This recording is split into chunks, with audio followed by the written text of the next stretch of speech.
As homeschool parents, I think we secretly, or maybe not so secretly, want our kids to quote Shakespeare, read Dickens, and maybe, just maybe, not be entirely unfamiliar with Dostoevsky. Hey Mom, to be or not to be?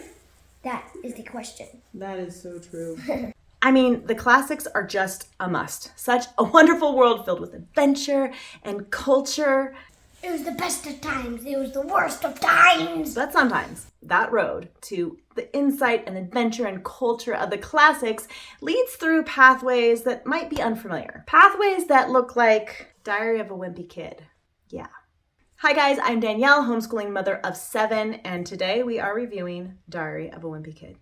Dun, dun, dun.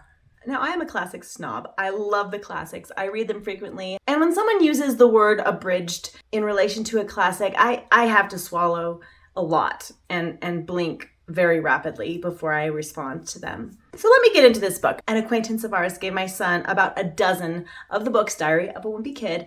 I had to blink rapidly and smile and say thank you. But then, my son, who has really labored over reading his entire reading journey, loves them and is super engaged with them, is reading them often and several times, loves the pictures, and actually wants, because the pictures are so intriguing, to find out what the book is talking about. I decided that it was worth a read, and frankly, my son was thrilled when I said, "Hey, can I read one of those books?" And instead of just assuming that I'm not going to like it because, well, there's something about it that just seems to offend my weird sensibilities, I decided I would not judge a book by its cover, like I learned long ago. And here are my findings. The Diary of a Wimpy Kid is about a boy named Greg, and this is just one of his school years, and it is surrounding about when he's starting puberty based on some of the content in here, which it's not bad, but it is a little bit suggestive.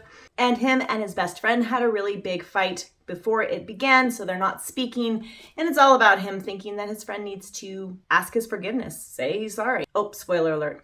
In the end, he ends up being the one to say, hey, we should be friends again. It's better for us to be friends than not.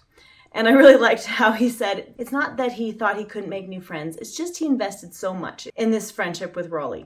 I appreciate that. And appreciation as a young boy that he's invested a lot of time and energy in this friendship and too much to want to lose it. So it does reference the Facts of Life movie that they're watching at school, and it's all pretty innocuous. Let me just tell you my parameters for discerning whether or not a book is something I want my kids to be engaged with. I do not want my children reading books where the subject of the story is disparaging to himself or to herself. And if you know what I mean, I don't want them repeatedly saying, oh, how stupid, I'm so stupid. I don't want them reading the vocabulary that encourages them to be negative towards themselves. I actually think that kids grow up with this amazing capacity to feel like they can do anything and accomplish anything and conquer anything, which you can see so obviously when your child is constantly at 4 and 5 and 6 saying, Mom, watch this, Mom, watch this. And they show you this like somersault that's, it's not that great. They think that everything they do is amazing. Well, I love that. I want to foster that and at the same time encourage them to pursue an excellence in whatever they really want to pursue. But it's called Diary of a Wimpy Kid, so that was my first thought. He's probably going to be disparaging to himself. Well, I didn't find it so. I was pleasantly surprised. My second parameter is that I do not want evil. I don't want anything that inspires fear. But I do want to be discerning as I give them those books. There's some great books, and it's all about the fight between light and darkness. And it's so good for them to see people fighting for a cause and a purpose and overcoming. These are my parameters even with movies. I don't mind an intensity that is surrounded by courage and purpose and self-sacrifice. But an intensity or an evil just for the sake of evil, nope. No. Or something that encourages them to think fearful thoughts and to have a problem with fear. The other thing I look for in books is an antagonistic attitude towards parents, a bad attitude. Really don't like that. Same with movies. If there was a lot of attitude towards his parents, this would be a nix right away. And there's not. The humor in this book is more geared towards adults. I laughed out loud several times when he mentioned that before the house cleaner comes, his mom always cleans the house. It it's funny to me, and there's just a dose of reality. On page 65, he's doing his homework with his dad. I can tell when I've done something wrong because dad gets kind of frustrated with me and breathes real heavy out of his nose. So I've learned to put a dish towel on my arm whenever we're working on algebra. I can relate as a parent, breathing through the nose. So there was a lot of humor. That's the other thing that surprised me about this book, is the humor was, I think, geared a lot towards parents and parents who understand what it's like to parent a child. Coming from the child's perspective in such an innocent and nonchalant way, because he's just talking about life. He's not even reading anything into it. It's funny. Now, there is one thing you cannot get away from in these books, and that's peer drama.